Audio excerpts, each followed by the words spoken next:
Salut à tous et bienvenue pour une nouvelle émission hors jeu en remote à la maison, comme d'habitude pour pouvoir débriefer des sujets chauds du moment. On se retrouvera évidemment lundi pour votre émission habituelle, mais on va pouvoir débriefer à peu près une petite heure aujourd'hui pour une émission 100% Ligue des Nations, puisque vous l'avez vu, hier on a vécu un match assez exceptionnel, un match qui je pense a fait vibrer tout notre crew du jour, et notamment un certain Bruce Granek. Ça va Bruce? Salut Quentin, salut à tous. Bah écoute, première mi-temps un peu effrayante. Après, ça s'est mieux passé. C'est surtout très bien terminé. Donc, quand ça va dans ce sens, c'est toujours très kiffant, on va dire. Ouais, exactement. Zach, je vois que tu es en train de confirmer les dires de Bruce. Cette petite remontada Made in France t'a fortement plu. Je vous rappelle quand même que lundi, quand on m'a demandé un pronostic pour ce match, j'ai dit franchement, quelle que soit la manière, quelle que soit l'analyse ou quoi, je suis pas objectif, je veux juste qu'on gagne. Donc nécessairement, quand derrière ça arrive avec un scénario qui me plaît, bah je suis content. Donc ça, on va en parler un petit peu plus en détail. Mais oui, je vais bien, j'ai bien dormi et cocorico, je suis content. Eh ben, excellent Zach, un Zach en forme pour l'émission du jour. Et lui aussi est a priori en forme puisque l'équipe de France s'est imposée. C'est le Zalou. Ça va Zalou? Ouais, salut Kanto, salut à tous. Bah ouais, je suis assez content du match d'hier. Surtout que je crois que c'est très très rare quand on est mené 2-0 de remonter un score. Et on l'a fait, et avec la manière, et ça fait plaisir. Elle est très difficile à battre cette équipe de France. Le programme du jour, il est très simple. On va revenir un petit peu sur la rencontre entre l'Espagne et l'Italie, la première demi-finale de cette Ligue des Nations, avant de pouvoir débriefer au complet cette rencontre entre la France et la Belgique. Et enfin, on terminera sur une petite séquence prono en fin d'émission où on évoquera un petit peu les situations et nos pronostics pour la finale et la petite finale de la Ligue des Nations. Mais d'abord, la première partie de l'émission avec ce match entre l'Italie et l'Espagne. L'Italie qui recevait donc cette équipe espagnole, l'Italie qui était archi favorite. Il me semble que dans les pronos, on avait tous mis cette équipe italienne vainqueur de cette Ça se joue en rencontre. Et là, Italie Zach, en plus, ouais. ouais, ça se joue en Italie. Et là, Zach, c'est vrai que on a vu quand même une grande équipe d'Espagne. Mais déjà, l'équipe d'Espagne, elle avait beaucoup dérangé à l'Euro l'Italie. Enfin, dérangé. Franchement, je pense même, et ça, bon, c'est mon avis, mais je trouve même que l'Espagne avait fait un meilleur match.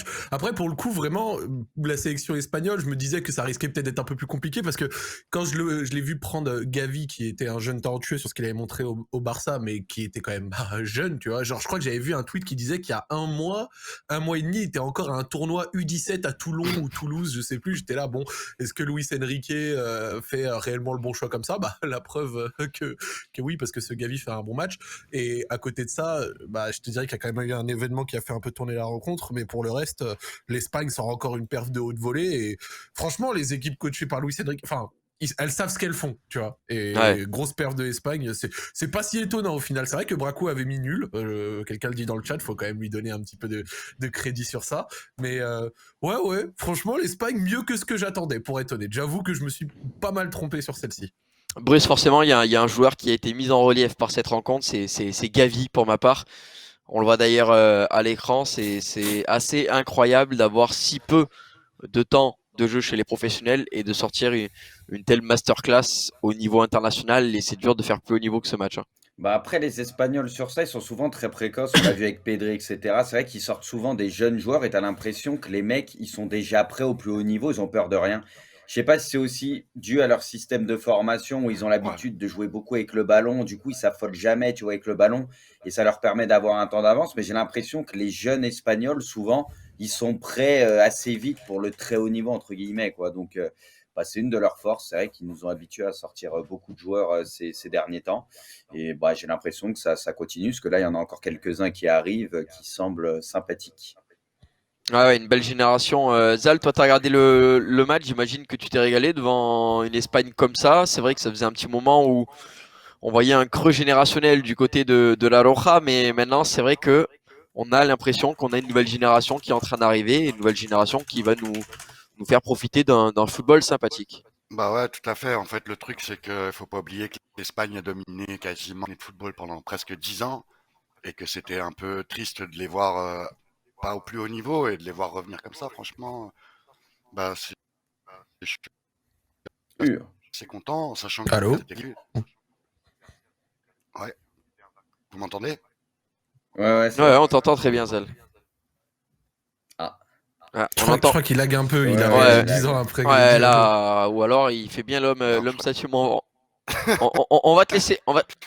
Tu bugs trop, Zal. On va te laisser récupérer juste 2 minutes la connexion. Après, on reviendra vers toi quand ça sera Mais stabilisé, parce que après, là, on entend vraiment faut très pas très peu de choses. oublier qu'à l'Euro, l'Espagne, ils avaient été meilleurs que l'Italie, hein. C'est vrai que c'était il y a pas si longtemps que ça, et ils avaient fait un gros match, quoi. Ils auraient plus mérité que l'Italie. Donc voilà, même si l'Espagne c'était un peu bancal, on le sait pendant l'Euro. Enfin, on se disait, ils peuvent marquer des buts, ils en croquent, ils peuvent en prendre aussi, ils peuvent faire des erreurs, mais Ah ouais, ils vont au pénalty face à la ah Russie, ouais, etc. Mais enfin, à la Russie, la Suisse, pardon. Mais vraiment, moi, ce que j'ai bien aimé, c'est qu'ils sont repartis sur un truc, c'est que, genre, l'Italie, on les a retrouvés sur le pressing, sur lesquels on les aimait bien. Après, j'ai trouvé les Italiens assez nerveux, tu vois. Et à côté de ça, bah, l'Espagne, dès qu'ils ont voulu confisquer le ballon, comme on sait qu'ils aiment le faire. Bon, l'Italie a plus trop vu de ballon, quoi. Je crois que si tu finis bon, après, c'est forcément aidé par le rouge, tu vois, mais quand tu finis, je crois, le match à genre 70 ou plus de possession de balles à l'extérieur, genre quand le gars que t'affrontes joue à domicile, c'est quand même une petite domination en ce sens, tu vois. Et je trouve que l'Espagne sur ça c'est plutôt pas mal parce que c'est une philosophie que j'aime bien, moi, c'est celle de sevrer de ballon ton adversaire pour justement l'empêcher d'être ultra dangereux, tu vois. Plus t'as le contrôle du ballon et moins le mec d'en face se crée des actions. Après, bien sûr, selon la hauteur des blocs, selon les contres possibles, tu peux être en danger aussi. Je dis pas que c'est la solution miracle, mais sur ça, j'ai toujours bien aimé ça du côté espagnol. Et l'Italie a quand même réussi à se faire des occasions, tu vois, notamment avec leur pressing qui leur a permis de récupérer des ballons et s'en créer quelques-uns. Mais après, bon, t'as le rouge qui arrive et le rouge, il a vraiment changé le truc, je trouve. Même s'il y avait déjà un 0, tu vois. Ouais, justement, sur rouge, enfin, de faute professionnelle de la part de Bonucci, pour ma part, je l'ai trouvé quand même assez bête. Déjà averti d'un jaune, monter comme ça sur un duel aérien, le coup dans l'avant, tu sais finalement un petit peu ce qui te pend au nez, hein. ouais, honnêtement, pour moi, c'est mérité. Enfin, qu'il y ait un deuxième Ah oui, jaune oui. sur ça, il y a rien à dire. Et on sait que bah, les défenseurs italiens notamment, on voit c'est ça en Serie A, etc. Ils ont l'habitude de faire ça. Ils prennent pas toujours des cartons. Et notamment les défenseurs expérimentés comme ça, qui sont très respectés en Italie, parce que on va pas se mentir, quand tu es des gros joueurs, etc., tu arbitré un peu différemment. Mais là, c'est une autre compétition, donc on va dire que les compteurs sont un peu remis à zéro. Et bah ça, tu le payes cash. Alors que je pense que sur un match de Serie A, il aurait jamais pris un deuxième jaune, même si ça aurait pu être mérité, tu vois. Ouais, plutôt d'accord. Zalou, si ta connexion est revenue, essaye de parler justement, de nous donner toi ton ressenti sur la rencontre. On t'a pas entendu tout à l'heure. Bah, là, vous m'entendez bien, c'est bon? J'ai Ouais, fermé à peu nickel, près tout nickel. Oh, t'entends. ce qu'il faut. Bah ouais, non, comme je disais tout à l'heure, c'est vraiment. Bah, je suis content que l'Espagne revienne au plus haut niveau et c'était peut-être le meilleur moment pour le prouver contre l'Italie, qui est peut-être une des meilleures équipes, qui est championne d'Europe en titre. Et pour ça, c'est bon à entendre et à voir surtout, quoi. Et Messieurs, on va. Vas-y, ouais. Zalou, je te laisse finir. Je croyais que t'avais fini. Non, non, c'est bon, bah vas-y, enchaîne. Non, Mais mais j'allais. moi, à l'image du premier but, un des trucs que j'ai bien aimé, c'est que souvent les centraux espagnols, parce que tu vois, les Italiens pressaient haut, mais quand tu presses haut et que t'es face à des mecs qui savent jouer avec ce pressing, bah justement, tu te crées des espaces, c'est un petit peu compliqué. Le premier but, il vient aussi d'un central espagnol qui arrive à toucher un Italien au cœur du jeu, entre les lignes, et puis après, derrière, ça va très vite et ça donne le but de Ferran Torres, tu vois. Mais sur les deux buts, et même dans l'occupation de l'espace sur le terrain, l'Espagne, c'était propre. La manière dont les joueurs étaient disposés pour trouver des décalages, etc., et sortir justement de ce pressing, bah c'était très très bien joué. Et ce genre de passe au cœur du jeu, quand en centrale, tu sais, arrive à prendre, tu vois, on va dire l'initiative et toucher un mec qui décroche ou quoi, ça fait souvent des ravages face à des pressings hauts, et c'est le cas. Et franchement, enfin, ça a été le cas sur ce match. Vraiment, les Espagnols, pour le coup, j'ai vraiment été impressionné. Je trouve vraiment qu'ils font un top match. Eh ben justement, en parlant de top match, on va essayer de mettre en relief la performance de peut-être 2 ou 3 joueurs, vos tops de la rencontre. On va commencer par toi, Bruce. Moi, je suis honnête, La Ligue des Nations, ça me passionne pas des masses à la base. Du coup, j'ai suivi un peu le match, mais j'étais en live en même temps. Donc, tu vois, j'aime pas faire Ouais, ça. ouais, J'ai ouais. vu les résumés derrière et Ah, tout, il mais y a peut-être un j'étais. joueur ou deux quand même qui se sont dégagés du peu que t'as vu Bah, ou. t'as Oyarzabal, t'as Ferran, etc. dans tous les bons coups. Donc, j'ai envie de te dire que forcément, ça sort du lot. Gavi, etc. Bah, les classiques, quoi, ceux dont on a entendu parler. Mais en tout cas, oui, le circuit Oyarzabal, Ferran Torres, ça a l'air d'avoir fait des dégâts. Ouais. Ah bah d'ailleurs, on va les notes, hein. Zach, Ferran Torres 8, Oyarzabal 8, Gavi 6, un petit peu durement noté, même si 6 Ouais, ça reste quand même un match. un petit peu dur, je dirais. Ouais, ouais, j'ai l'impression. T'es plutôt d'accord avec ça? Moi, je lui aurais donné un petit peu plus à Gavi. Ouais. Sinon, même moi, un des matchs que j'ai bien aimé, et c'est un gars qui revient très bien, même à Chelsea, après avoir été placardé. Et c'est Alonso, ouais. jamais. Ah ouais, c'est ce que j'allais dire, Alonso. Des mecs qui se font placarder et qui reviennent très bien, j'aime bien. Et à l'heure actuelle, je trouve que Alonso fait aussi une bonne performance, tu vois. Mais vraiment, même les centraux, je trouve que dans leur manière de tenir le ballon et de trouver des lignes de passe à des moments, etc., même dans le cœur du jeu, comme j'avais dit, ça a été du bon niveau. Donc, non, vraiment propre. Franchement, très bon match de l'Espagne. J'ai été agréablement surpris, vraiment. Et Zal, du coup, au niveau des notes de l'Espagne, ça te parle? Ça te semble plutôt logique ces notes? Bah, il était, je dirais, Ferran Torres en priorité parce qu'il a été chirurgical et à partir du moment où bah, tu mets un doublé contre l'Italie, je pense que tu peux ressortir clairement l'homme du match. Pour moi, c'est lui l'homme du match. Mais pareil pour Alonso, la même chose, mais ça ressemble un peu à Luke Shaw qui était un peu au fond du trou et parfois bah, il y a des joueurs comme ça qui reviennent très fort et tant mieux pour eux, pour lui quoi.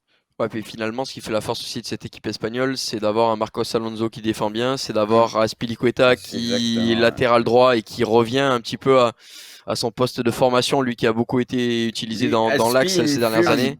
Aspi, Ouais, quand tu le vois jouer, t'as l'impression il est en train de mourir. Au bout d'une demi-heure, il en ouais, peut plus, mais il Ouais, mais peut. Tu toujours sais, là, il hein. tient. Tu sais, t'as mais l'impression il est en train de suffoquer, il en peut plus. Mais grave. putain, lui, il est Mais chaud quand mine de même. rien, quel âge il a ce joueur? Je crois il a 32, 33 ans, non? Aspi. Ouais, Ouais, il je doit crois avoir un qu'il est truc dans comme ces Ouais, il a ça, la ouais. eaux-là. trentaine, il a la trentaine, il a Oh, la il a plus trentaine. de Ouais, il a 30, lassé oui. et jusqu'à maintenant il tient la baraque. Enfin, je trouve ça vraiment fort de sa part, quoi.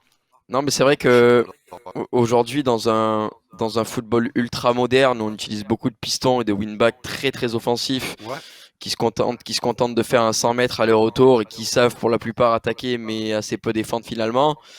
Là, ce bah, mais il que, ce que compose pas propose l'équipe l'Espagne, c'est finalement avance, quoi. Ouais, mais c'est carrément c'est une révolution parce qu'aujourd'hui on est dans un football de plus en plus offensif. Ouais. On avait vu notamment des choix de Didier Deschamps pendant la Coupe du Monde de mettre des mecs comme Matuidi qui sont quand même des profils à vocation défensive, mais là dans le secteur offensif et quelque chose d'assez défensif, ça a marché. Et là avec l'Espagne, on a l'impression limite d'avoir un retour en arrière plutôt que d'avoir du Sergi Roberto dégueulasse qui va passer sa vie dans les 20 mètres devant et ne rien apporter du match. Bah là finalement tu utilises un Aspi que tu remets à droite et qui a un profil plutôt défensif. Et on voit que cette équipe espagnole a été relativement solide. Comme ça, on va passer peut-être à l'équipe italienne avec les notes si on les a du côté de la régie. Alors évidemment, Bonucci qui n'a pas été noté parce qu'il a été sorti. Et évidemment, un joueur qui sort un peu du lot, c'est Chiesa qui a été quand même Pour changer. très, très, très en vue. Voilà, comme tu le dis, Bruce pour changer. C'est vrai que c'est peut-être un des hommes forts de l'Italie pendant leur sacre à l'Euro aux côtés des garçons comme Donnarumma. Mais c'est vrai que là, Chiesa, encore une fois, hein, c'est très solide, Bruce. Hein. Il confirme que ça va faire partie enfin, ça sera un des tout meilleurs joueurs du monde d'ici très très peu, même s'il en fait déjà partie. Hein. Non, mais Comme c'est son vrai que bah, papa. pour ceux qui suivent pas mal la Serie A notamment et tout, on le voyait un petit peu monter en puissance, mais c'est vrai qu'il a atteint un niveau ces derniers temps et puis il arrive à quand même être assez constant et à être présent dans les matchs qui comptent, les gros matchs. Non, mais il a tout ce mec-là, il dégage de la puissance, il a de la vitesse, il peut percuter, à la finition, il est loin d'être dégueu. Honnêtement, je ne sais pas jusqu'où il peut aller, mais c'est vrai que c'est un des joueurs les plus surprenants en ce moment, quoi, que tu as envie de suivre absolument. Donc ouais, non, il est bluffant, il est vraiment monstrueux à l'heure actuelle.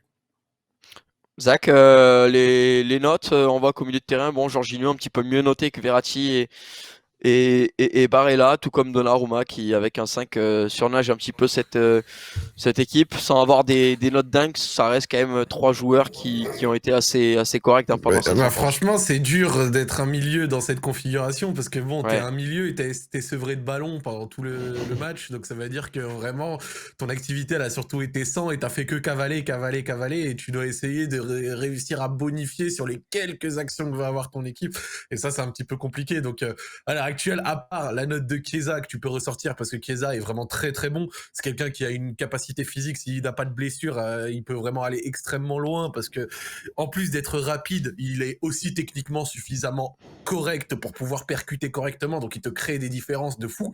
C'est-à-dire que le mec s'est fixé, peut centrer, donc c'est-à-dire déborder si besoin, peut rentrer dans l'axe, et en plus a une bonne capacité de buteur. Je me rappelle son but contre l'Autriche à l'Euro, c'était vraiment très très bien joué. Donc ouais, Chiesa, vraiment rien à redire. Après, bon, t'as Bernardeschi qui joue peut-être à un poste sur lequel il est pas le plus à l'aise. T'as le milieu qui, comme je l'ai dit, leur équipe s'est fait sevrer de ballon, donc c'est une tâche un peu plus difficile. T'as la défense qui a pas été fabuleuse et il y a eu un rouge. Dur. T'as Donnarumma qui s'est fait siffler. Ouais. Tu vois ce que je veux dire. Vraiment, c'est un peu. Ça, c'est dommage, ils devraient pas faire ça, les supporters. C'est moche de faire ça. Non, la vérité, la vérité, non, je rigole, c'est 100% mérité. De mon point de vue, moi qui aime beaucoup l'AC Milan, c'est 100% mérité. Et t'as son agent qui s'est exprimé d'ailleurs là-dessus, qui regrette ça, alors qu'il a tout fait pour ça. Et le mec derrière, il vient pleurer. Je parle de l'agent. Je parle pas de Donnarumma, mais voilà, c'est le retour de bâton, faut accepter. Zal, le mot de la fin sur cette rencontre, sur les notes? Bah, pour Chiesa, en fait, moi j'estime que c'est peut-être l'attaquant le plus sous-coté d'Europe. Pour moi, il fait partie des meilleurs attaquants du monde. Il est plus sous-coté, je pense. Ouais. Il a éclaté au grand jour, peut-être avant l'Euro, assez peu connu Oui, du grand public. voilà. Mais désormais, je pense que tout le monde le considère parmi les meilleurs.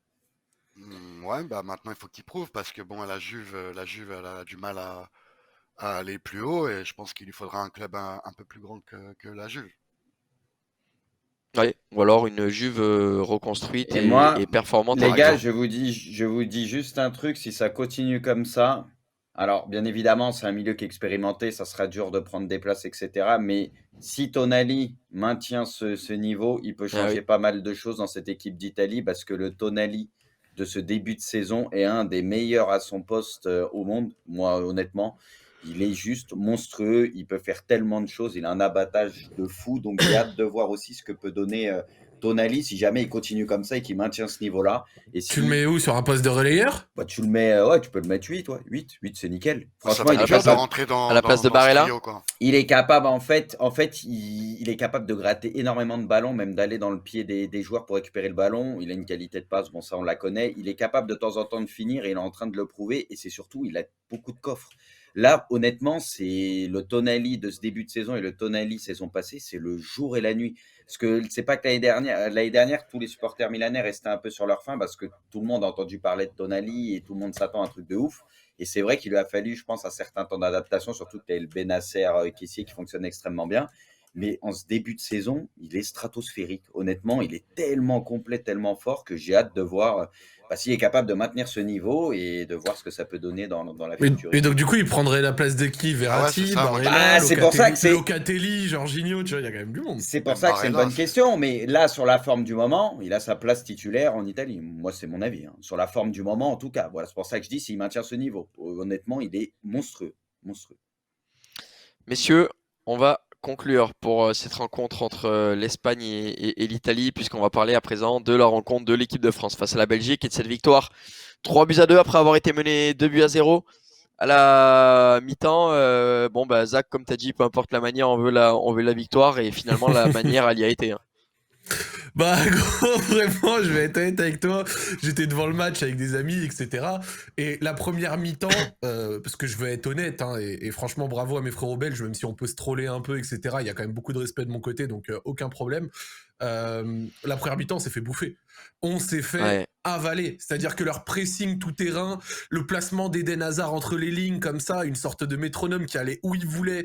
Vraiment, on a eu du mal avec un milieu qui, sans ballon, était très vite débordé. Rabiot et Pogba, en première mi-temps, se sont vraiment fait un petit peu déborder parce que, en fait, c'est difficile quand t'as un milieu qui a que deux, que t'as une grosse densité axiale côté belge, que t'as Eden Hazard qui vient s'insérer en plus et que derrière, tu presses pas de fou parce que nous, on a très très mal pressé. Donc vraiment, la première mi-temps, rien à dire. Réellement, on s'est fait bouffer, je trouve. Donc le 2-0 est pas choquant du tout. Alors en plus, quand t'as Lukaku qui sur son deuxième but Il est se permet petite folie et de se payer Lucas Hernandez qui fait un bon début de saison au Bayern. C'est quand même un très très bon central, Lucas Hernandez. C'est pas qu'un latéral gauche, franchement, rien à redire. Enfin, c'est impressionnant. Pavard sur son but est très très très, on va dire, Mais très le naïf. cas Pavard, un jour, faudra vraiment. On va en parler, non? Non, mais on on va en en parle reparler, tout y a le pas de temps, problème. c'est ça Ah, qui est on- drôle. on va- oui. On va en On reparler, va- il n'y a pas de problème. Mais donc, Ouais, du coup, ouais. je trouve que la première mi-temps de l'équipe de France est absolument cataclysmique. Et par contre, à l'inverse, la deuxième, magnifique. C'est-à-dire que la deuxième est largement mieux. Je sais pas ce que Deschamps a dit à la mi-temps, mais apparemment, ça fonctionnait. T'as Mbappé qui signe un de ses meilleurs matchs sous le maillot de l'équipe de France en sonnant la révolte par lui-même. J'ai beaucoup aimé, surtout quand il se mettait côté droit. Ça nous a rappelé que Mbappé à droite, c'est très bon. Pourquoi? Bah Parce ouais. que Mbappé, c'est quelqu'un qui percute mais qui joue aussi sur sa vitesse, et le fait de jouer sur sa vitesse, en fait, quand t'es à droite, c'est pas comme regarde, quand t'es placé à gauche et que t'es droitier, tu rentres sur ton pied dans l'axe là où il y a Ouais. du monde, donc ça peut être un peu plus chiant, t'as moins d'espace. Alors que quand t'es à droite sur ton bon pied, bah tu débordes le long de la ligne avec de l'espace et moins de monde, et c'est là où il a vraiment fait super mal. Le moment là où il fait le centre en retrait, que Griezmann s'en mêle un petit peu, peut pas bien Ah le oui, reprendre malheureusement, bah sur ça vraiment, je crois que c'est devant Carrasco quand il met son dribble, j'ai trouvé ça mais magnifique, tu vois. Donc je trouve vraiment que Griezmann, je trouve que Mbappé fait une très très bonne deuxième mi-temps. Pour moi, c'est le meilleur Français hier. Benzema nous sort un but qui se crée limite tout seul devant 3 Belges, et ça, c'est magnifique. Grosso modo, au global, avec Théo Hernandez également, l'équipe de France, même Pavard, je trouvais meilleur en deuxième mi-temps. Tout le monde, de toute façon, est meilleur en deuxième mi-temps, tellement la première était pas terrible. Mais je trouve que l'équipe de France fait une deuxième mi-temps de haut niveau. Yuri Tillmans fait une deuxième mi-temps calamiteuse avant sa sortie. Les Belges ont arrêté de presser. Je ne sais pas pourquoi, s'ils en avaient plus la capacité physique ou quoi. Mais si on s'est fait bouffer en première Ils ont mi-temps, peut-être trop voulu gérer, tu sais, leurs deux Ouais, buts d'avance en se disant et c'est ils se vrai. sont fait. Après, la France a pris confiance, les a bouffés, quoi. Ouais, sûrement, mais franchement, pour être honnête, je trouve vraiment qu'en deuxième mi-temps, ils ont arrêté de presser, alors que c'est ce qui nous avait fait le plus mal, en fait, sur la première, tu vois. Moi, je trouve que la première mi-temps de la France avait quasiment tout à jeter à la poubelle. Alors, bien sûr, c'est pas de la première à la 45 où on a été naze. Il y a eu des phases où on s'était créé vite fait quelques petites actions et on contrôlait du ballon, mais on était très, très vite en danger. Et pour être honnête, du coup, en deuxième mi-temps, je trouve qu'on est mieux. Je trouve que la Belgique recule et qu'au bout d'un moment, derrière, le penalty te remet totalement dans le match à 2-2. Le but hors jeu, j'avoue que mon cœur a battu comme ça. Et après, on arrive à scorer le troisième sur un magnifique but de Hernandez avec le centre de Pavard qui est dévié par Alderweireld. Moi, j'ai pas trop aimé. Alors, je sais qu'il y en a qui étaient pas d'accord avec moi et je le respecte. Il y a pas de souci. J'ai eu des mots peut-être un peu durs, mais j'ai pas trop aimé le match de Griezmann, même si je le trouve fantomatique pendant 1 heure et même si sur les 30 dernières minutes, on va dire qu'il redescendait quasiment en position de milieu de terrain, Oui, donc oui. il essayait de toucher beaucoup de ballons. Je dirais que dans la création offensive, j'attends Bah, même que l'image par la de passe, sa etc. finition sur ce que tu as dit, le centre d'Mbappé, Ouais. tu sens que dans la tête, en ce moment, il est pas au top aussi, quoi. Non, Ah, mais non. il arrête 2-3 bonnes. En fait, il rate 2-3 bonnes occasions, mais même si on veut mettre ces occasions à côté, ok, merci pour les pressings et merci pour les efforts défensifs qui sont toujours bons à prendre et qui ont été utiles. Je trouve que ça aide pas à transformer tout son match en bon match. J'ai trouvé vraiment un peu décevant et en deçà de ce qu'on pouvait attendre de lui, ou sur des matchs où il était bien plus en forme, même dans un système à 3 ou même si c'était avec Martial, ne serait-ce que la dernière fois avec la Finlande. Donc j'ai pas trop aimé le match de Griezmann, je trouve que c'était le moins bon devant. Et voilà, donc c'était mon avis, je vous laisse parler, mais j'ai pas trop aimé le match de Griezmann. Mais si des gens pensent le contraire, je le respecte. Non, moi, je suis d'accord avec Bruce, toi sur ça. tu crois, toi, au retour de Griezmann? Bon, on va pas refaire l'historique, mais on sait qu'au FC Barcelone, ça a été quand même assez compliqué. Retour du côté de l'Atlético. Zach l'avait souligné d'ailleurs lundi. Le problème dans cette équipe de l'Atlético, c'est qu'il y a tellement de densité qu'on sait même pas si Griezmann va être un titulaire indiscutable. Griezmann, leader de l'équipe de France, le retour, t'y crois avec un peu plus de confiance? Bah, c'est un peu plus compliqué parce qu'il est moins bien depuis quelques temps. Il y a le retour de Benzema qui prend aussi beaucoup de place. Donc, forcément, voilà. Après, Est-ce que faut pas peut-être voir Griezmann en équipe de France comme une évolution et notamment avec le retour de Benzema, tu vois? Dans un rôle un petit peu plus ingrat peut-être, voilà, il l'a toujours fait, les efforts défensifs et cetera, mais en se disant que devant, bah, tu as Benzema, tu as Mbappé qui peuvent faire beaucoup de diff et peut-être lui, bah, un rôle parfois un peu plus à la création et voilà, le travail un peu plus de l'ombre. Parfois, il marquera des buts, il fera des passes D, mais peut-être qu'on le verra un petit peu moins à la finition que par le passé. Moi, c'est comme ça que je vois les choses. Après, pour en revenir plus largement au match d'hier, franchement, cette équipe de France, c'est quand même très frustrant, on va pas se mentir. C'est un peu comme contre la Suisse, voilà, ils sont capables, en peu de temps de faire très mal et de te montrer tout le potentiel et de le traduire sur le terrain et de te plier n'importe qui et ils sont capables d'avoir des trous d'air et de prendre très cher pendant ce temps-là, quoi, comme contre la Suisse, comme hier, bah, contre la Belgique et c'est ça qui est très frustrant, c'est que bah, par moment, bah, il suffit que pendant 20-30 minutes, ça aille un peu moins bien. Le problème, c'est que tu peux prendre pareil, bah, 2 buts comme hier. Et il y a des matchs où ça sera compliqué à rattraper, où tu peux passer au travers, comme contre la Suisse, malheureusement. Et c'est vrai que tu restes un peu sur ta faim, parce que tu te dis, OK, c'est toujours dur, tu peux pas tout le temps être dans des temps forts, ça, OK. Mais je trouve que quand ils ont des temps faibles, parfois, ils peuvent prendre trop cher, trop vite. C'est ça le petit souci. Ils ont du mal à limiter la casse. Et c'est ça qui peut être un peu problématique et qui peut nous coûter. C'est vraiment le match de la Suisse qui résume bien ça, ou encore le match d'hier. Donc, ce qui est dommage, c'est qu'il faudrait peut-être essayer d'être un peu plus constant parce qu'il y a certains matchs où on risque de le payer parce que tu reviendras pas tout le temps comme ça. Alors, nous, en tant que spectateur, tu te régales, surtout que ça se termine bien. Mais voilà, on ne devrait pas en arriver là. C'est ça que je veux dire. Donc, je regrette un petit peu ça, surtout quand tu vois ce qu'ils sont capables de faire. Quand ils accélèrent ou quand ils se mettent à jouer à moins se poser de questions, bah, ils peuvent plier n'importe qui très rapidement. Donc voilà, et puis Benzema, bah, il sonne aussi un peu la révolte, parce que le but, encore une fois, faut aller le chercher celui-là, parce qu'il y a du monde, il y a de la densité, il va se le chercher quasi tout seul. Donc c'est juste monstrueux. Et puis tu as Mbappé qui a fait un bon match.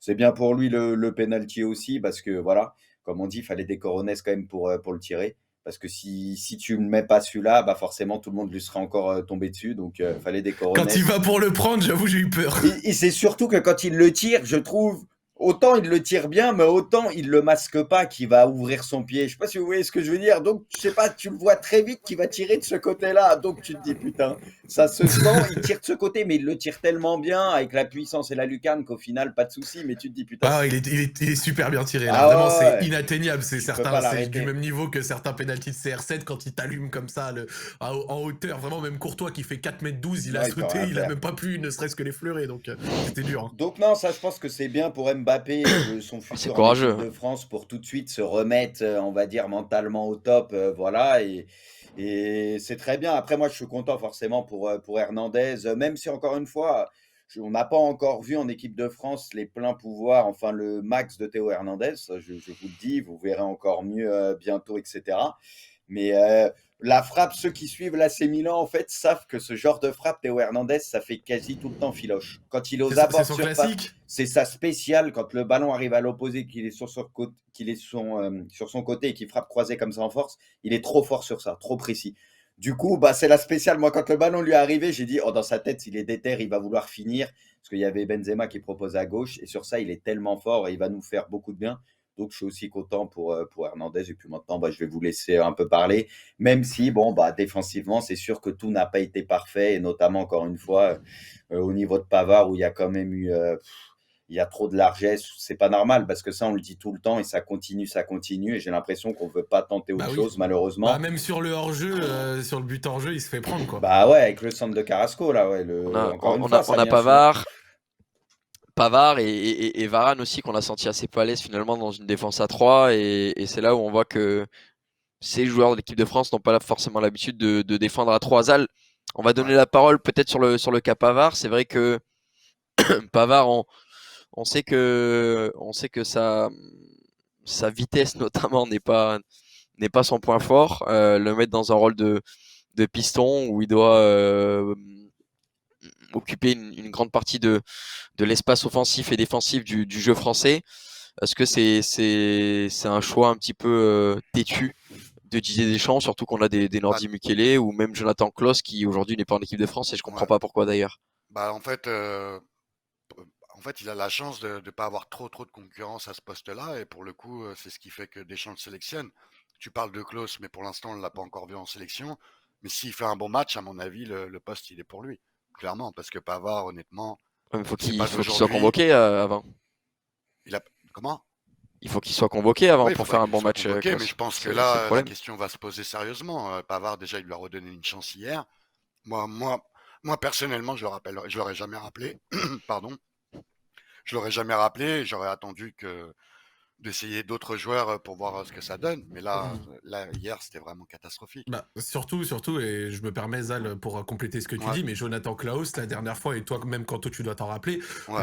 quand il rentre face à l'OM dans Ah un oui. rôle à peu près similaire de piston, Il où il nous joue a cassé 30, le derche, hein, on va voilà, pas il se joue mentir, avec 30-35 minutes sur ce Sotoka. rôle-là. Bah oui. Vraiment, il avait été encore une fois excellent. Donc, why not essayer? Après, on sait que Didier, sur des hautes échéances comme ça, il aime bien avoir son petit mec Ah, expérimenté avec et ses tout. gars, ouais, c'est ça. Donc, ça m'aurait étonné qu'il tente quelqu'un, même si certains me diront qu'il a tenté Pavard à la CDM 2018, c'est vrai. Donc, ça m'étonne pas, tu vois, mais à côté de ça, c'est vrai. Ouais, franchement, j'aurais bien aimé qu'on essaye d'autres mecs à ce niveau-là, parce que même voir Léo Dubois derrière rentrer, bon, Bah, j'avoue, il va falloir de toute façon, hein, parce que là, c'est ouais, pas c'est comme ça. si on était satisfait, on n'est jamais satisfait quasiment. Dubois, bon, contre la Finlande, le rôle lui convenait un peu mieux, je l'avais trouvé un peu mieux que ce qu'on avait pu voir par le passé la sur deuxième mi-temps, ouais. Voilà, la deuxième. Mais dans l'ensemble, je veux dire, tout le temps, on part du Après, côté droit et on n'est jamais satisfait. Donc, au bout d'un moment, autant tenter des choses puisque bah, ça va pas là. Donc, au pire, c'est une bonne surprise et puis bah, tout le monde est content. Tu vois. Enfin, Ça sera pas bien pire, hein, franchement. bah non, c'est ça. Autant on a la chance d'avoir des latérales gauche assez costauds, on a vraiment du choix. Mais là, sur le côté droit, c'est compliqué. Bah, à un point, on est presque ou à un point, Deschamps avait essayé Koundé à droite histoire de dépanner. Mais Ça a été pas mal d'ailleurs, Koundé. mais surtout Oui. que en Ligue 1, on en a des latéraux qui peuvent faire le taf ou qui méritent au moins d'être essayés. Il y a Klose, je pense à Santonze, je pense à. Bon, j'ai conscience que c'est des joueurs qui n'ont même 111, jamais c'est joué. fort, hein, c'est pas mal. Hein. Oui, non, mais c'est fort. Après, j'ai conscience que c'est des joueurs qui n'ont jamais joué le titre dans un championnat ou jamais joué vraiment la Champions League, que tu arrives à un niveau international où tu as besoin d'avoir quand même une certaine exigence, mais ils méritent au moins d'être essayés et peut-être que le fait d'être pris en équipe de France leur permettra de changer de statut et de signer dans un grand club et de continuer leur marque de progresser et d'apporter énormément à l'équipe de France. Bref, en tout cas, on a bien conscience tous, je pense que ce rôle de défenseur droit, latéral, piston droit est quand même la grosse lacune de cette pas équipe nouveau, de hein. France. Ouais, non, c'est absolument pas nouveau. Mais on va parler un petit peu maintenant de l'animation offensive avec toi, Zach. Euh, voilà, Dis-moi tout. l'entente Benzema, Mbappé, Griezmann, t'en as pensé quoi, toi, de tout ça sur ce match-là? Parce que c'est vrai que finalement, on a souvent pensé que Kylian Mbappé pouvait être un problème dans cette équipe de France, que euh, la, la, la cohésion et l'animation offensive n'étaient pas idéales, que lorsque Kylian Mbappé n'était pas là face à la Finlande notamment, ça s'était peut-être un petit peu mieux passé que d'habitude. Et puis là, comme tu l'as dit, Kylian Mbappé qui finalement sur ce côté droit a apporté pas mal et on l'a senti bien en jambes, bien motivé, avec presque un état d'esprit, une envie de se racheter. Bah après, ça dépend. Enfin, vraiment, moi, je fais pas des conclusions. Je l'avais déjà dit après France-Finlande, d'un match à l'autre, en mode un bon Ouais, match clairement. sans Mbappé égale ah bah tiens, on est meilleur sans lui. Et là, maintenant, Clairement. un bon match avec lui égale ah bah tiens, c'est meilleur De avec toute lui. façon, il faudra composer avec quoi qu'il arrive. Donc, il faut trouver Bah oui, une quoi Problème, qu'il c'est arrive. le solution. trio, moi, je pense. Quoi qu'il arrive. Moi, je sais pas s'il y a un problème ou pas. Je dirais juste que c'est un gros casse-tête d'essayer de faire jouer des mecs comme ça parce que t'en as deux qui vont souvent évoluer dans la même zone. C'est Griezmann et Benzema. Et en plus, derrière, de temps en temps, Mbappé aime bien recevoir aussi le ballon arrêté. Bon, vous savez mon avis sur ça, mais il aime bien de temps en temps le faire lui aussi et décrocher. Donc, en gros, ça va demander un travail collectif conséquent pour les trois réussir à des moments à ne pas se marcher dessus. Je trouve même qu'hier, à certains moments, ils pouvaient se marcher dessus en essayant d'aller dans les mêmes zones au même moment. Donc, c'est un gros travail. Maintenant, c'est vrai que je pense que c'est un travail qui peut être facilité avec un troisième profil un peu différent, un peu à la Martial, qui lui peut un peu plus coller la ligne de défense et jouer en une touche ou à des moments essayer de créer du lien entre tout ça.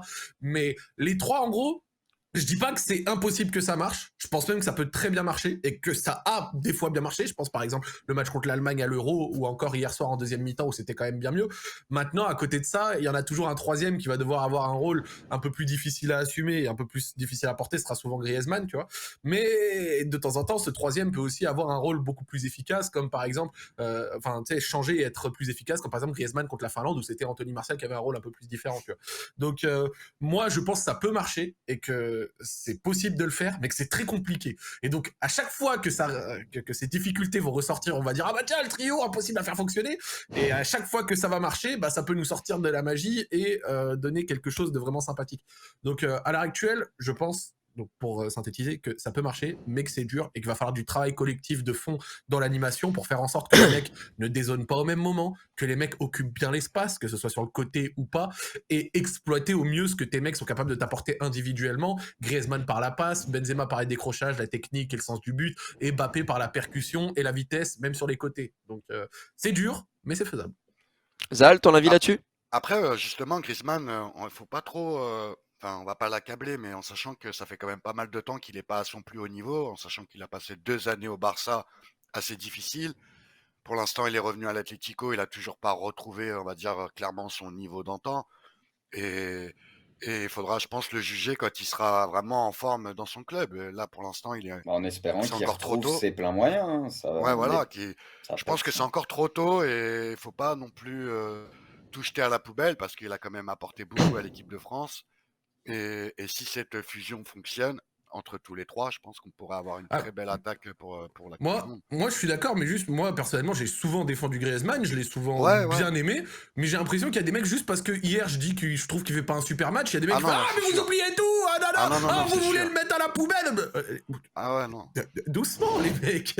Faut savoir calmer le débat. Bah non, mais Même il quand fait j'ai eu pas un un grand tweet comme ça, match. Hein. j'ai eu 15 mecs dans mes mentions. Ah ouais, tu oublies, hein, et avant tu suçais. J'étais là. Mais c'est surtout que c'est Je surtout trouve juste que hier soir, il a pas été fou, c'est tout. Je dis pas que Ouais, c'est qu'il il est n'est sûr. pas chier, que fou je veux depuis très l'enterrer, tu vois. longtemps, en fait. Ça fait un Ben petit c'est moment qu'on ça, n'arrive c'est pas à le surtout que revoir. ça date pas d'hier, quoi, qu'il est moins Bah bien. ouais. Même si des fois, c'est sa petite bouffée d'oxygène en équipe de France, parce qu'il se sent bien en équipe de France. Moi, au Barça, c'est pas fou. Là, ses débuts avec l'Atlético, bon, c'est que le début, mais bah, pour le moment, c'est pas incroyable non plus. Donc voilà, Ouais. faut lui laisser le temps. Moi, je pense vraiment que si ce trio veut pouvoir fonctionner, faut que Grisou se sacrifie entre guillemets pour les autres. Voilà, on sent que Benzema et Mbappé, en plus, ils aiment quand même se rechercher et tout. Moi, je pense que Grisou, en plus, c'est celui qui a un peu le coffre pour ça, pour faire les efforts un peu plus défensifs et tout, peut-être que les autres. Et je pense qu'il va falloir qu'il se sacrifie, entre guillemets. Du coup, on le verra beaucoup moins être décisif en équipe de France. Mais je pense que pour le bien de l'équipe, c'est peut-être la seule chose possible pour que les trois, ça puisse fonctionner. Moi, perso, je vois les choses comme ça. Bah hier, à Ok. des moments, il était même placé milieu de terrain. Je crois que d'ailleurs, sur tout le match, j'étais allé revoir un peu derrière, il perd beaucoup de ballons, je crois qu'il perd quasi 15 ballons, mais je crois que c'est le mec qui touche le plus de Oui, ballons en oui, dehors des oui. centraux. Genre, il en touche plus que Pogba, plus que Rabiot. À des moments, sur plusieurs phases, il était même milieu de terrain relayeur, tu vois. Genre. Donc c'est vrai que dans sa manière de jouer, c'est de la manière de jouer très Atlético style, mais c'est vrai qu'à des moments, ça a un apport, mais malgré ça, de la part d'un joueur de cette classe, j'attends beaucoup plus dans l'apport offensif. Et à la fin d'un match de Griezmann, j'ai envie de me sortir autre chose que oh bah il a bien pressé. Enfin, au bout d'un moment, oui, c'est utile, merci, mais c'est Antoine Griezmann. On Bah a ouais, mais vu non, ce mais qu'il a fait sous le maillot équipe de France. Ok, il l'a fait souvent dans des positions de leader, sans des par exemple, Benzema à côté, mais tu peux toujours faire plus dans ta production offensive que ce qu'il a fait hier, tu vois. Donc même s'il a provoqué un péno, bon, Bah, il a les c'est normes. une Au faute de final, il a quand Miguel, même oui tu le peux faire bien péno plus, tu et les vois. normes occasions bah, où il gâte un peu ou voilà, il aura toujours ses occasions quand même. mais Il en aura quelques-unes, hein, quoi le qu'il arrive. souci avec Griezmann, c'est qu'on normalement son poste il est offensif. On va pas se mentir parce que si on veut le relayer à un poste défensif, on a largement mieux. On a largement mieux. Un mec comme Kanté, Pogba ou même un Rabiot, c'est sûrement plus efficace qu'un Griezmann. Même s'il il se bat sur le terrain, son rôle c'est l'attaque et on a besoin de lui en attaque. Donc de défendre c'est une chose, mais le plus important c'est l'attaque pour moi. Ouais, mais ce qui est pas Et simple, justement, on va. excuse-moi Quentos pour finir, ce qui est pas simple, c'est Vas-y, que vas-y. là, on a trois joueurs qui sont attirés par l'axe. Même s'il y en a, ils peuvent. Mbappé, moi, je le vois un peu plus à la base comme un ailier, mais on le sent que plus le temps passe, plus il est attiré par l'axe, même si des fois il va écarter et tout pour chercher de l'espace. Du coup, c'est ça le souci. C'est pas comme si tu avais 2 purs ailiers et un BU et là, tout est facile. Bah Tu ouais. une répartition logique. Là, tu as Grisou et tu Benzema qui sont quand même beaucoup plus dans l'axe et qui aiment décrocher, toucher le ballon, etc. Et tu as Mbappé qui est de plus en plus aussi attiré par l'axe. C'est ça, en fait, qui est pas évident. C'est pour ça que les trois, il va falloir composer avec ça. Et même Benzema et Mbappé, il va falloir faire peut-être des efforts, ou Mbappé même, pour qu'il écarte peut-être davantage, pour que ça profite à l'équipe, que Benzema décroche légèrement moins, peut-être aussi par moment, même s'il adore faire ça, qu'il laisse un peu plus Grisou faire ça, comme ça, lui, il pourra le trouver un peu plus haut sur le terrain, et ainsi de suite, tu vois. C'est possible, mais faut tous, en fait, qu'ils y mettent du sien et qu'ils trouvent les petits réglages pour que ce soit le plus complémentaire possible, quoi. Et le bon Ouais. moment pour le faire. Ouais, Par c'est exemple, ça, quand c'est Mbappé ça. il s'est calé à droite en deuxième mi-temps, à des moments pour percuter, pour bien faire. Enfin, vraiment, j'ai trouvé que c'était top. Vraiment, Ouais. le moment où on a revu Mbappé à droite, ça m'a plu. On va voir les notes qui vont s'afficher. Vous allez me dire un petit peu si vous êtes d'accord avec les notes d'abord de l'équipe belge ou alors en J comme vous le souhaitez. Ça peut être la Belgique ou la France, quoi qu'il arrive. Les deux équipes y passeront. Effectivement, grosse performance de Romelu Lukaku. Ça, c'est une surprise pour Carrasco, ils ont absolument été un peu durs, personne. hein. Carrasco, je les trouve très très durs. Carrasco, Je il les a trouve été très dans très tous dur les avec bons Carrasco. coups, moi, je trouve, perso. 4 Eden Hazard. C'est, Mais c'est c'est- une Ouais, blague. j'avoue, Je suis en ouais, train de Hazard découvrir 4 les notes aussi. en même temps que toi et c'est vrai que c'est pas évident. Blague. 4 Eden Hazard. À part Mais finalement Yuri Tillmans où je suis complètement d'accord et Ouais, encore 3 Tielemans, c'est ça, peut-être même un petit Non, peu mais trop mais Hazard 4 alors que sur la première mi-temps avec Ouais. comme j'ai dit le moment où il allait entre les lignes, le côté feu follet, etc., il a allumé l'équipe de France. Enfin, il nous faisait super mal en recevant le ballon et en étant extrêmement en jambes. Mais ça, c'est parce que c'est Hazard et qu'en ce moment, il est pas en forme. Du coup, faut, tu vois, Non c'est... mais gros même Denayer ils sont durs. 4 c'est pas évident Denayer, quand il même, a je fait un trouve. bon match hein, quand même. le 4 de Hazard, Ouais. je le trouve archi dur. Non, mais Vraiment. Hazard, le 4 Carrasco, il le aurait 4 de mérité Denayer un peu aussi. plus, moi, je trouve, perso, déjà. Et peut-être, ouais, Denayer. À un moment, il fait une intervention. Denayer, c'est pas sur Benzema ou je sais plus qui. Une intervention qui était pas évidente. Mais même De Bruyne, 7, je trouve un peu, elle est beaucoup trop haute la note Bon, par en rapport à fait, ce c'est qu'il a parce fait hier. que De Bruyne, je pense, il est quand même dans les bons coups, entre guillemets. Il fait pas Ouais, son c'est ça. meilleur match, mais vu qu'il est dans les bons coups. Mais pour le coup, Carrasco, pour moi, mérite pas moins que De Bruyne, hein, ça c'est clair et net. Tu vois, C'est moi, ça, ouais, c'est bizarre. Hein. c'est Carrasco, c'est bizarre aussi. Ouais. Bon, Thibaut Courtois 6 plutôt logique. Enfin, c'est un match correct hein, même s'il en prend 3. Bon, après, il y a Je suis des en train de frappes, quand découvrir. tu regardes les buts et tout. Oui, il n'y a pas Ouais, grand-chose à faire hein, c'est pas on est évident. bien on est bien d'accord, on est bien d'accord. Non mais OK pour ces notes de la sélection belge. Je Euh, suis vraiment pas d'accord avec le 4 pour Hazard. Je dis pas qu'il méritait 8 j'ai- non plus. Et en deuxième mi-temps, c'est vrai qu'à l'image de la Non, Belgique, tu il peux a lui été mettre moins remuant. 6, oui. Mais, Non, mais ouais, mais ce sa que j'allais dire, première est 5-6. tellement de haute qualité, je vois pas pourquoi De Bruyne a 7, même si De Bruyne est passeur Carrasco décisif. 7, Hazard 6, ça me semble plus juste. Hazard a vraiment fait ultra mal sur la première mi-temps avec toute son activité. Donc vraiment, le 4, c'est ultra dur, je trouve. Ouais. Bah Rien à écoutez, dire. messieurs, on va passer à la compo de l'équipe de France en espérant ne pas avoir de surprise comme ça. Je m'attends d'avoir Pavard à 7 hein, et devoir Il quitter a l'émission 5 quand maintenant. même, Pavard. Hein. Ouais, Pavard qui est à 5 et Pavard a c'est fait un Rabiot. meilleur match qu'Hazard. Alors figurez-vous que Rabiot Bon, se c'est retrouve pas avec le une note même de poste, 3 mais... et on a demandé dans le chat quel joueur serait idéal aux côtés de Paul Pogba. Et le chat a répondu à 77%, Aurélien Tchouameni, évidemment, aux côtés de Paul Pogba. Donc Kylian Mbappé, gros match, tout comme le secteur offensif, Benzema, Griezmann, 7. Ok. Le Lucas Griezmann Hernandez à 7, je me 4. permets, c'est un peu... Hein, même Ouais, note que Benzema, c'est c'est un peu ça. très bien payé, je trouve. Tu Hein, mets un 6, Ouais. 7, 8 à la limite pour les 3 devant, allez, c'est pas mal. Ouais, c'est Vraiment, ça. je pense vraiment pas que Griezmann fait un match au niveau des. C'est pour moi le moins bon des 3 devant hier. Mais après, c'est pas assez pour réitérer. Après, on va croire que je suis un anti, mais je trouve vraiment qu'il fait pas Après, un match Koundé, qui vaut c'est 7 mérité, sur par 10 contre. hier, tu vois. Ouais, Koundé, j'ai bien aimé. Koundé, il fait un bon match. Ok. À part l'erreur, il se rattrape sur le geste défensif C'est incroyable. ça. Théo à 6, peut-être un but victorieux comme ça et la densité qu'il a mis dans le match peut-être un petit peu plus haut que 6 pour ma part. Je sais pas, Zal, un avis sur les notes? Bah moi, celle qui me choque le plus, c'est Griezmann avec son 7. Et puis après, celle qui correspond vraiment à bah même Pavard, 5, c'est... Quand tu vois que Denayer, il a 4, Pavard, ça me choque. C'est vrai que là, Pavard 5, moi, c'est surprenant quand même un peu. Et Koundé, franchement, bah, on sent que c'est clairement l'avenir de l'équipe de France et ça fait plaisir de voir un joueur de ce profil qui peut venir faire de la concurrence à Varane et d'autres joueurs. Et ça, c'est plutôt intéressant. Lucas Lloris Hernandez aussi. un peu en difficulté. Pour moi, c'est pas un scandale qu'il ait 4 persos, parce que par moment, c'est vrai qu'on l'a vu un peu plus. Bah, après, c'est Lukaku et tout. On sait que c'est pas évident quand tu te tapes Lukaku, mais c'est vrai qu'il nous a habitués à être tellement bon défensivement parlant que là, on l'a vu par moment un peu en difficulté.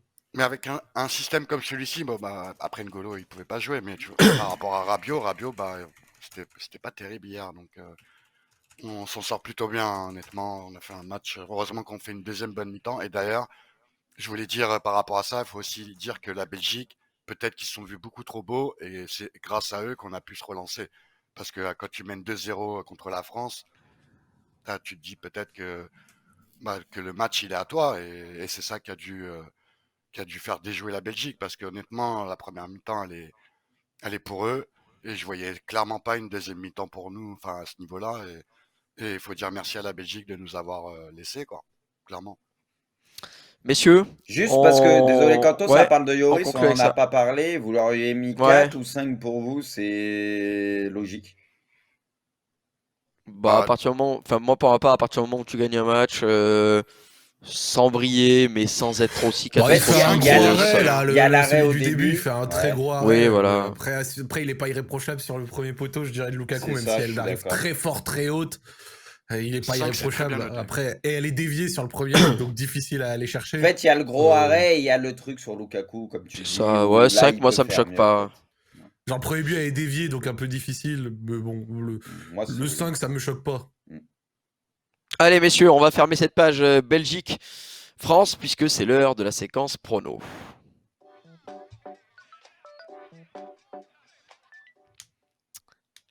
La séquence prono avec donc 2 matchs au programme, la petite finale de cette Ligue des Nations, puisque l'Italie évoluera donc dans une rencontre de gala face à la Belgique et la finale donc de cette Ligue des Nations Espagne-France. On va pouvoir s'aventurer.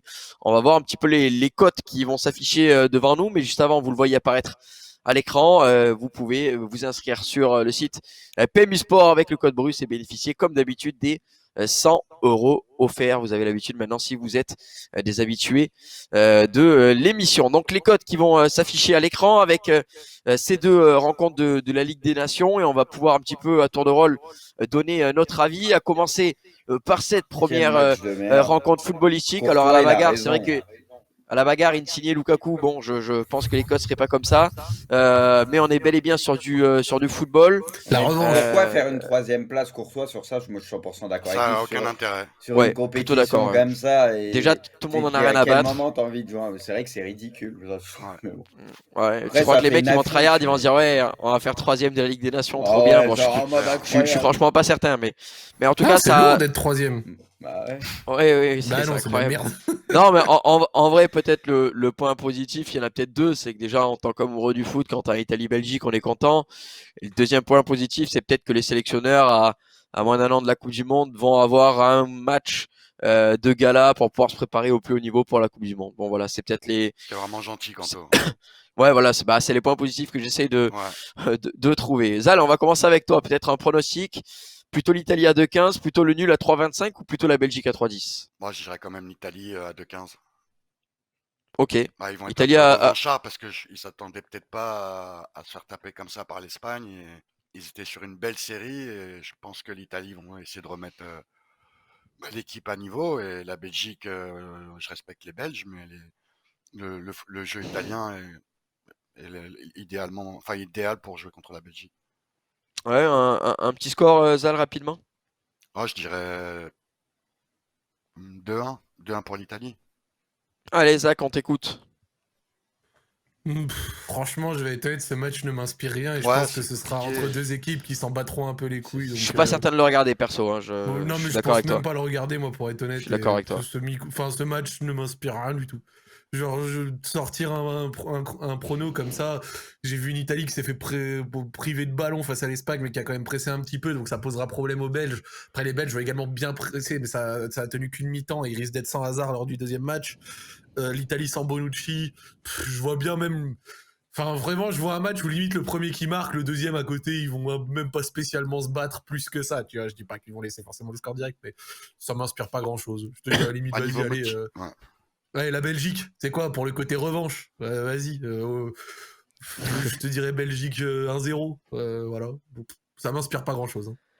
Allez, Bruce, on continue avec toi. Moi, je pense, ça risque de faire tourner un peu, mais je pense qu'il y a peut-être une équipe qui va prendre ce match un tout petit peu plus au sérieux, c'est l'Italie. Donc, juste pour ça, je vais dire Italie. Ok, bon bah pour ma part, je vais mettre un gros match nul parce que j'en sais absolument rien, tout Ça les simplement. arrange pas de faire nul, Kanto. Jamais ça fera nul. Ouais, c'est Non, ça C'est que je limite, me j'ai dis. pensé au nul, mais c'est limite, Ça ils arrange veulent personne. absolument pas aller. Ouais, c'est ça que je me suis dit. Ils veulent pas rajouter Oh, un gros ouais. 30 minutes comme ça. Genre, ça C'est leur comme casse si la tu tête. joues des prolongations dans un match amical, c'est vrai que ça serait un petit peu con. Mais C'est pas un ouais, match amical, c'est la Ligue des Nations, Kanto. Respecte cette grande compétition. C'est tout. c'est comme ça que ça s'appelle maintenant les matchs amicaux? Ligue des Ça- Nations? D'accord, Non, je mais savais pas. moi je tiens à te rappeler quand même que si l'équipe de France gagne la Ligue des Nations, on est les nouveaux champions d'Europe. Bravo l'Italie pour vos 3 mois de titre. Et si on perd, bah, pas de chance, c'était la Mickey Mouse Cup, ça nous a bien préparé. C'est ce que je disais hier sur mon live. Selon le résultat, on est les nouveaux champions d'Europe ou alors on s'en Ouais, bat c'est un peu les couilles, c'est ridicule. des C'est amicaux. ridicule. C'est comme ça, mauvaise foi, bah les couilles, vraiment. On est injouable, on va être l'équipe en C'est ce forme que avant l'Italie d'arriver à a la dit Coupe du après Monde. avoir perdu contre l'Espagne. Hein. Tout va bien, tout va bien. oui, Ah oui, oui, mais il y a une cohésion d'équipe, Et il y a ils une ont cohésion raison. dans cette équipe de France. On sent que tout le monde s'aime. On est prêt à revenir sur le toit de l'Europe. D'ailleurs, ben justement, on va voir les codes s'afficher pour la rencontre entre l'équipe de France et l'Espagne. Et forcément, l'équipe de France un petit peu Équilibré, favorite hein. à 2,45, l'Espagne 2,75. Bon, un nul à 3, pareil, on a bien compris que le nul n'a arrangé personne, mais c'est quand même plutôt serré. Bruce, on Serré, peut ouais. imaginer que la prestation espagnole était de si haute volée que finalement on voit et on croit plutôt bien à cette équipe espagnole. Sincèrement, voilà, je pense que tu demandes au monde entier, sur le papier, quasi tout le monde te dirait la France si tu es objectif. Mais c'est vrai que dans le jeu, l'Espagne, mine de rien, ils proposent de belles choses. On l'a déjà vu à l'Euro. Je pense que les 2 équipes, pour le coup, même si c'est que la Ligue des Nations, entre guillemets, elles vont être ultra motivées parce que mine de rien, c'est un titre et parce que, elles sont sorties peut-être assez frustrées de l'Euro, parce que la France est sortie très tôt et l'Espagne, était pas loin du compte à l'Euro finalement. Donc voilà, ça risque d'être un très, très beau match pour le coup.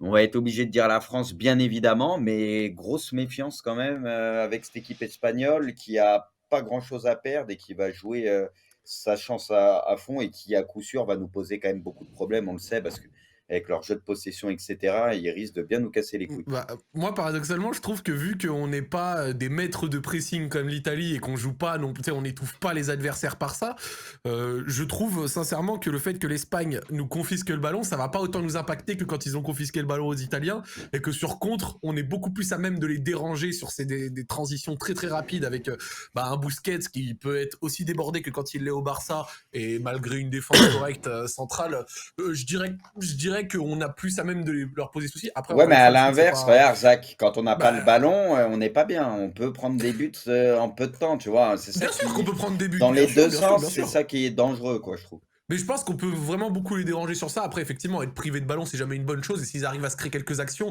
ça peut aller très vite. Et on a une défense suffisamment bancale pour encaisser 1 ou 2 buts très rapidement. Ça rappelle encore hier. Donc, sincèrement, je pense que c'est un match assez équilibré. Les cotes le montrent. Mais personnellement, avec le biais qu'on y connaît, je suis pour la France et je pronostiquerai la France. Mais c'est vrai que l'Espagne propose un très bon football. Et s'ils arrivent à marquer sur les quelques occasions qui se font, et si on arrive mal à faire le dos rond, ça peut vite déraper. Par contre, je pense que sur ce contre, on peut leur faire vraiment mal. Si on Bah rejoue, évidemment, juste pour appuyer ce que tu viens de dire, en plus, on risque de rejouer très certainement avec une compo un peu similaire. C'est là où ça me fait par contre un petit peu peur. Je pense comme toi qu'en contre, on peut leur faire mal. Parce que voilà, l'Espagne, c'est une équipe joueuse. Mais j'ai un peu peur qu'au milieu de terrain, par moment, on souffre quand même pas mal. Parce que là, on le voit, ça peut être compliqué quand on sait que les Espagnols, comment ils tiennent le ballon. Ouais, c'est là-dessus où j'ai un petit doute. Par contre. la France pour Bruce, la France pour Zach et j'imagine la France pour Zal. Bah, en fait, j'ai envie de dire la France, mais le problème, je pense qu'il y aura plus d'envie au niveau de l'Espagne.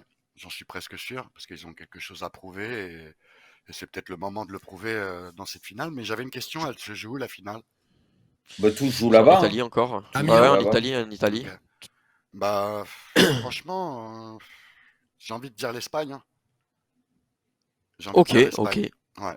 C'est courageux. De toute façon, c'est un pronostic. On imagine que tu seras quand même à fond derrière les Bleus pour cette rencontre. Bon, ben, pour ma part, Je suis pas vraiment d'accord à dire que les Espagnols seront plus motivés parce que je pense qu'on a une équipe de France quand même assez revancharde qui s'est bien fait tailler après la défaite face à la Suisse à l'Euro et que c'est une équipe qui, quoi qu'il arrive, peu importe Ligue des Nations, pas Ligue des Nations, va jouer ses matchs à fond parce que c'est des gros matchs qui vont faire oublier un petit peu l'affront qu'on a vécu à l'Euro et qui permettront aux Français d'être à fond derrière l'équipe juste avant la Coupe du Monde. Donc pour ma part, ça sera également l'équipe de France du côté de mes pronostics. Vous voulez vous aventurer dans un score? Je vois qu'on a encore quelques minutes.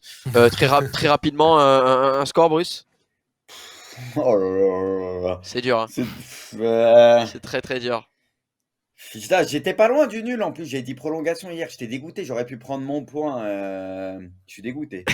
J'aurais voulu que la France gagne au prolong, comme ça je prenais mon point. Tu vois. Là, je me dis qu'on va avoir des prolongations. Je sais pas pourquoi j'ai mis sur les prolongs. Donc, allez, victoire de la France au péno. Ok, Victor la France au péno. Zach, on t'écoute. 2-1, équipe de France, RAS. Ok, RAS, parfait. Zal. Bah, je dirais 2-1 pour l'Espagne. Ok, 2-1 pour l'Espagne. Et moi, je suis plutôt Traître. d'accord avec, avec Zach. Mais non, mais je dis ça en fait parce que nous, eux, ça fait un moment qu'ils ont envie Oui, bah oui, de je sais. de revenir dans la lumière et c'est l'occasion de le faire. Je pense qu'il y a plus d'enjeux pour eux que pour nous.